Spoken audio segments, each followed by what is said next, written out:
This is the air intake for the jet engine, and there's a warning sign on the side of the aircraft that says beware of intake, and that is meant for the ground crew, because if someone was standing in front of this engine when it was running at full power, it would suck you into the engine. Now also at the front, behind here is a small radar antenna which was used by the gun sight to be able to calculate the lead position where to fire the machine guns when you're pursuing an enemy aircraft. There's a small camera in here that would display an image on the middle windscreen, so the pilot would be able to use the gun sight to line up the aircraft with the enemy aircraft and fire his machine guns. The Sabre was equipped with 6 machine guns, 50 caliber machine guns on each side.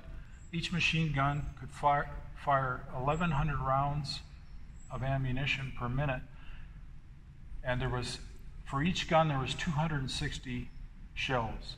So if you do the math on that, if you held the trigger and held it down, you would run out of ammunition in about 15 seconds. But pilots, typically they only fired 1-second bursts when they were pursuing enemy aircraft.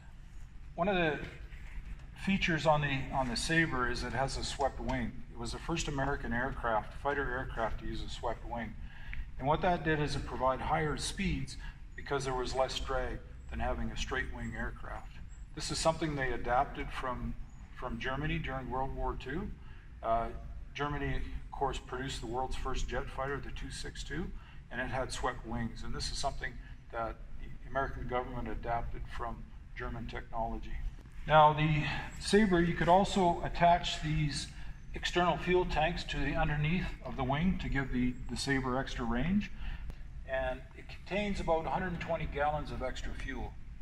Now, what the pilots would do before they engaged in combat, they would drop their fuel tanks even if there was still fuel in, and they would try to use the fuel up in the drop tanks first, but once they came into contact with enemy aircraft, they would drop their fuel tanks.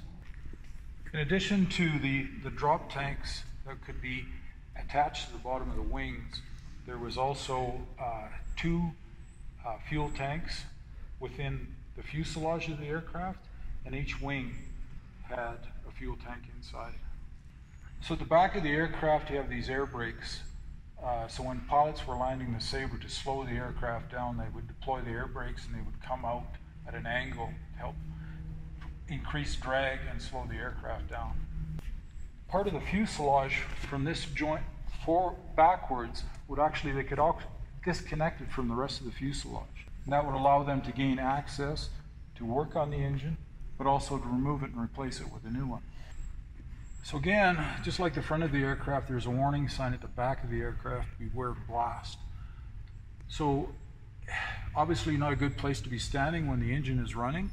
And if the engine was running at full power, the temperature within 25 feet of the back engine would be 176 degrees Celsius. And even if you were standing 75 feet away from the back of the aircraft, the temperature would still be 54 degrees Celsius. This is for fuel, dumping fuel.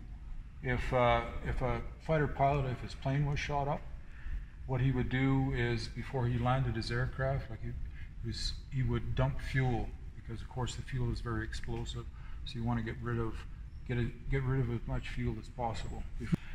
So this is your control stick. Goes back and forward and goes side to side, and there's a trigger on the very front of it to, of course, fire the machine guns. And there's also switches on the side to drop bombs and rockets, and it's also to activate the radar for the gun sight.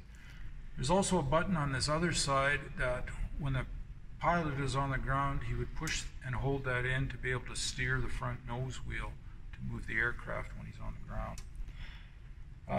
This is an ejection seat, one of the early models of the ejection seat. So what would happen if the pilot wanted to eject out of his aircraft? What he would do is he would pull up on this handle And what that would do is that would cause an explosion to blow the canopy off the aircraft. And then what he would do is there's a yellow lever on this side that he would pull up, and it would tighten up the shoulder harnesses on his harness.